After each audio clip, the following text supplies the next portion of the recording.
Algebra classes are being taught at younger and younger grades in the K-8 schools.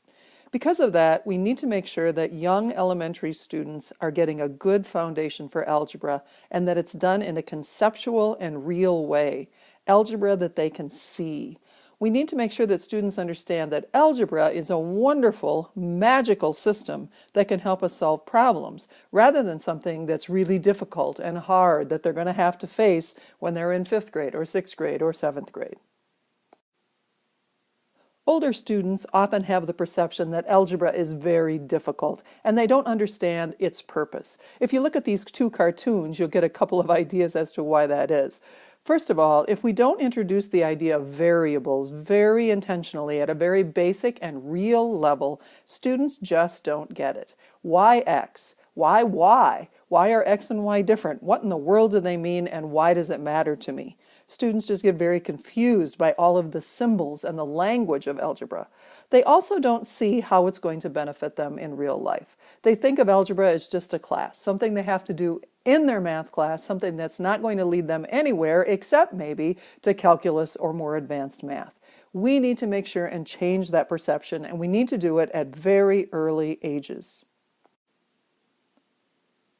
We teach algebra at very young ages, even preschool and kindergarten, but it isn't really called algebra. It's just pre-algebra kinds of activities.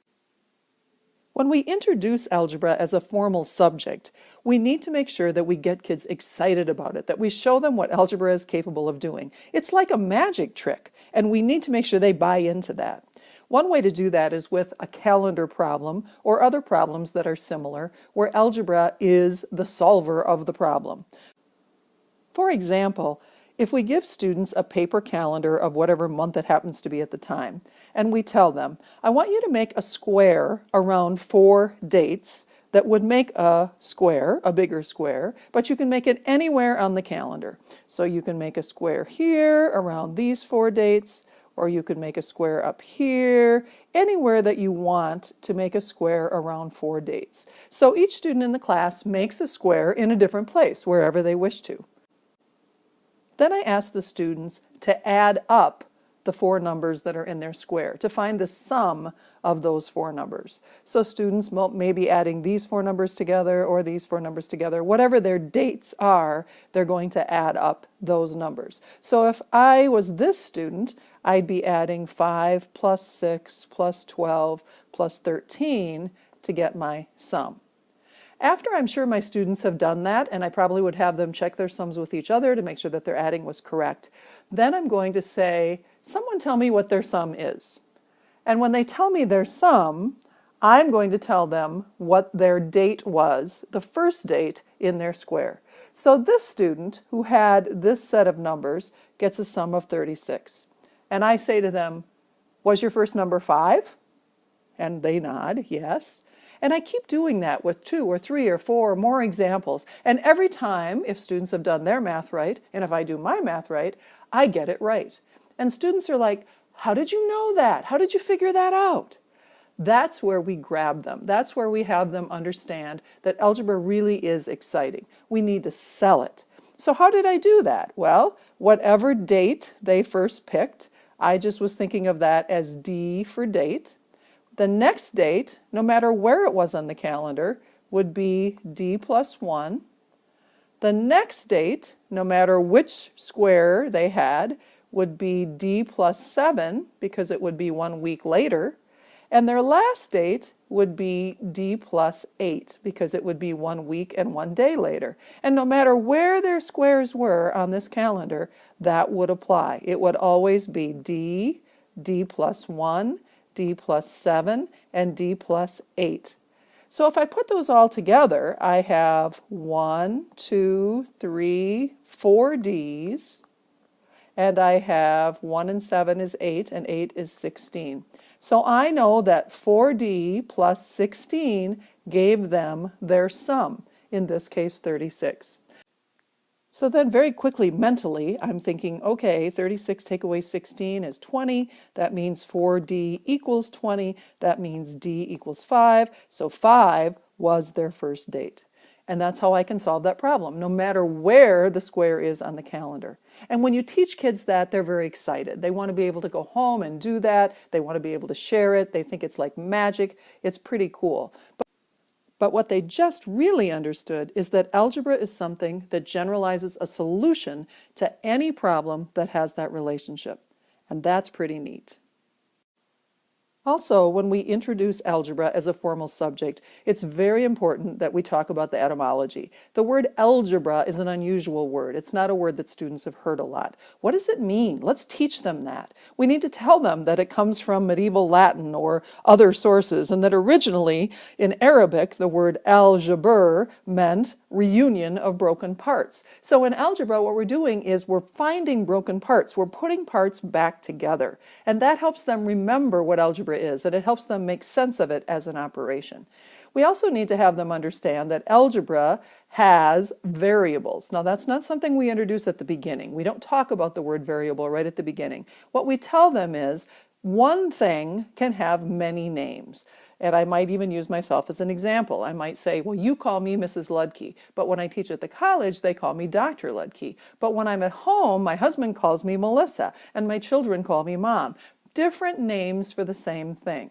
And so we can have them understand that if I'm talking about apples, I could call it an apple. I could also call it something different. I could just say, this is going to be C. This is just going to be Smith. It doesn't matter what I call it, as long as people know that when I use that name, I'm talking about an apple. So I can give an apple any name I want to. And in algebra, we can give something any name that we want to, including something that we don't know. We need to also make sure that students understand that algebra is all about a relationship. It's all about how things fit together. So for example, if I have 1, 2, 3, 4, 5 apples here, and I have 1, 2, 3, 4, 5 oranges here, I can say 5 apples and 5 oranges is 10 pieces of fruit. But what if I don't know exactly how many I have? What if I just know I'm going to have some apples, I'm going to have some oranges, and I want to know how many pieces of fruit do I have? Well, then I could say A is for apple and O is for orange. So A plus O equals F, which might stand for pieces of fruit. But I could also say, after I've worked with algebra a while, I'm going to call those apples X. An apple is going to be X. And I'm going to call those oranges Y. So in this case, X plus Y equals, and I could just say the fruit is going to be Z. So really, it doesn't matter what I call things as long as everyone knows what it is I'm talking about. 5 apples, A for apple, X for apple, they're all just different names for the same things. And when we introduce variables in algebra, we need to make sure we back up far enough to make that very, very clear. What we're doing here is we're taking a very distinct problem with one answer, and we're generalizing it into a form that could include any numbers. We could have 60 apples, we could have 70 oranges, and we would still have A plus O equals F. Or if we chose to, X plus Y equals Z. That's where the generalizing in algebra comes in. Backing up to the very beginning, we do teach algebraic thinking at very young ages, and it's important that we do that sort of teaching. When we have very young students in preschool, kindergarten, and then following up, we teach them patterns. We might say, we have a blue dot and we have a red dot. We're going to call that blue dot A. We're going to call that red dot B. So I have an A and I have a B. And then we ask students to identify patterns that are a little longer with those letters. So here I have a B, an A, B, and a B. There's my pattern. So students learn at a very young age that even though this is a red dot, I gave it the name of B. So in a pattern, I can call it B. And students work with patterns a lot in their younger years. And making those connections with students that something stands for something, it represents something, that helps lead them to algebra. This can also be done in music classes. We have music teachers who teach about form in music. And in a very simplistic way, if we ask students to sing the song Twinkle, Twinkle, Little Star, and we say that's going to be A, and then we ask them to sing Row, Row, Row Your Boat, and that's going to be B, and then we challenge them a little bit, and we ask them to keep track of what they hear. And I go, twinkle, twinkle, little star, how I wonder what you are. Row, row, row your boat gently down the stream. Twinkle, twinkle, little star, how I wonder what you are. Twinkle, twinkle, little star, how I wonder what you are. Row, row, row your boat gently down the stream. And we're again teaching patterns. And we're teaching that something can stand for something else, which is very important in teaching pre-algebra. We also teach algebra when students work with things like this. When there's a missing addend, when they have a number, and then we say we're going to take away some number, and we will get this answer. So 8, take away something, is 2. And often with younger students, we just use a box or a blank. But really what that is an X or a Y or some other variable. We don't use that language with those very young students, but I don't think it's a bad idea when they do this kind of math to say, you know what, this is going to help you when you get into advanced math because it's really algebra, and get them excited about that. So 8 take away 6 is 2. They just completed an equation. They just found the reunion of broken parts. It's also very important to have students see algebra. We need them to understand that algebra is equations, and equations are balanced. And if they can see things that are unbalanced and balanced, that helps them a lot. So for example, if I put some stones on this side of the balance, and I ask my students, how many stones do you think I would have to add here to make my scale balance? So 1, 2, 3, 4, 5, 6, 7. I have 7 here, and we'll assume they're all the same size, even though my drawing doesn't show that. And here I have 2. So how many more would I need? Well, I already have this one, and I already have this one. I have 2, 2. So I would need 1, 2, 3, 4, 5 more. 1, 2, 3, 4, 5. And if I do that, my scale should balance because I would have 7 on each side. So showing students that an equation means we balance, that it's the same on both sides as far as value. It may not be exactly the same, but it's the same as far as value. It is equal. Teaching that idea that equal and the same are not exactly the same things is very important.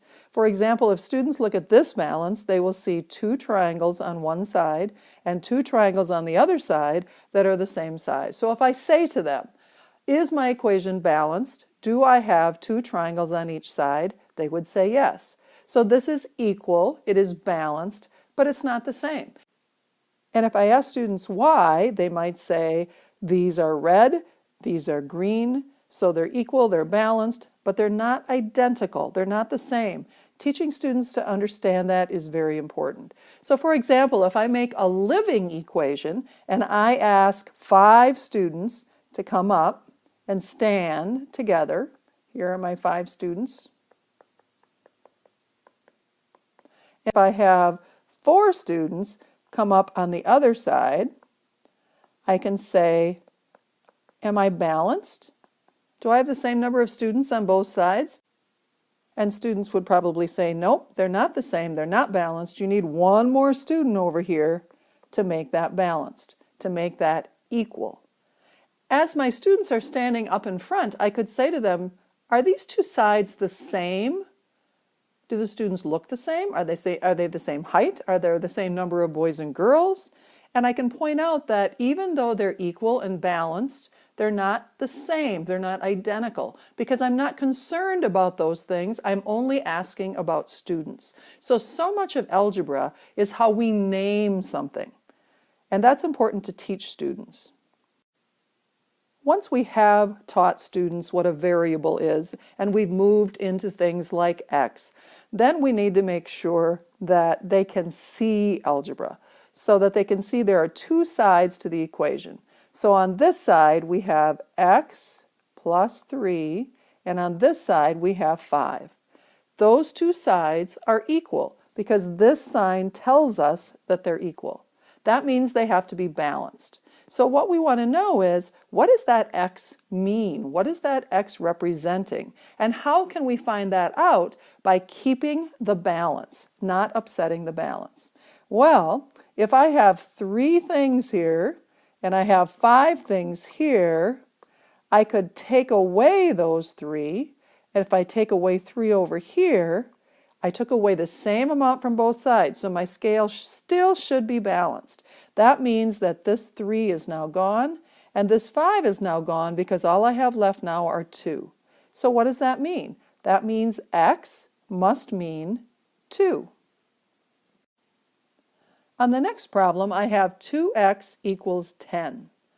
So if I have 2x, and I'm just going to say that an x right now is a triangle. So I have 2 triangles, and that has to be the same as 10. It has to be balanced. So I asked my students, what could I do to make sure that this remains balanced? How can I find out what each one of those triangles is? And some of my students might say, well, you can make a 10 by having a 5 and a 5. So if this is a 5 and this is a 5, because these two are the same, then you would have balance. You would still have 2 of those triangles equaling 10. So the triangle, or the x, must equal 5. They can see this physically. We can even put cubes up here that have numbers on them so that they can see that. So they exchange the 10 for 2 5s, and they can see the relationship. In this particular problem, we'll use triangles again. We have 1x, we have 2 x's, we have a 6, and on this side we have 4 x's, and we have a 2. And I can ask my students, what can I do to keep the balance? How can I make changes to try to find out what that triangle stands for without upsetting the balance? Students might say, well, you could take 2 away from both sides. So if I take 2 away from this side and 2 away from this side, I now have 4, but I haven't upset the balance because I've taken the same thing away from both sides. I could take 1 of these triangles away from both sides. That keeps the balance. I could take another triangle away from both sides. That keeps the balance. And now what I'm left with is 2 of these triangles that have to equal 4. Well, if I break 4 into 2 parts, that could be a 2 and a 2. So this triangle would be a 2, and this triangle would be a 2. So the triangle, or the x, must equal 2. And if we wish to, mathematically, we can ask students to go back and check their answers and see if it makes sense. But at this point, just having them see what the problem looks like and see that the balance has to be kept is really our priority. There are a variety of ways to handle the teaching of the basics of algebra, and you can do it in lots of different orders. In that last slide, I introduced x, which really is a variable that is a little bit more advanced and a little more abstract. But I did that because I could take a real shape or an object, and I could say to the students, we're going to call this x. They can see it, they can work with it, they can put it on the scales. But when we get to the part where we are doing problems without real objects, where we're really asking them to start thinking abstractly, then I think we need to think carefully about what our variables are. For example, we can start with something like the pigs and the chickens problem. This is a problem that's in many math resources in different variations. I might say to my students, there's a barnyard, and out in the barnyard I see pigs and I see chickens. And I see in my animals 24 heads and 80 feet. And I want to know how many chickens and how many pigs are in the barnyard. And I just let students loose to work on this. And they might do this by guess and check, they might draw pictures, they might figure out all kinds of different things to come up with the answer. And when they come up with the answer, if they do, I would ask them to share. How did you come up with that answer? And after we've discussed all the different methods that they've used, then we might say, did you know that algebra could help you come up with that?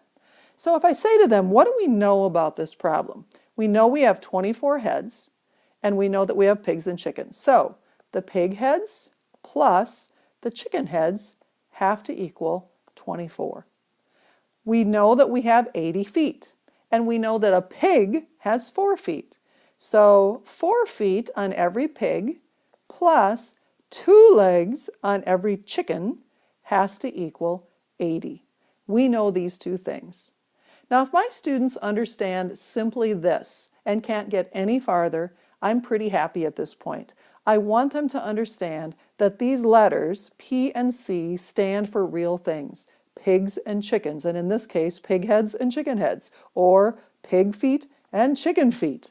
And if they can make those number sentences and just understand what they mean, that's the abstract part of algebra. Of course, later we can get into all kinds of substitutions, and we can say chickens equals 24 minus p, and then substitute this in for the c, so we have 4p plus 2, 24 minus p equals 80, and then solve algebraically. And this is also a good way to differentiate for students, because some students might be ready for that. They might have the abstract thinking to be able to go that far. And with other students, we simply stop right here. The handshake problem, which I found in the Marilyn Burns book, is also a very fun problem for students. We can have them make circles. We can have students get up and make circles of 6 or however many we want. And we can say, you're going to all shake hands with each other.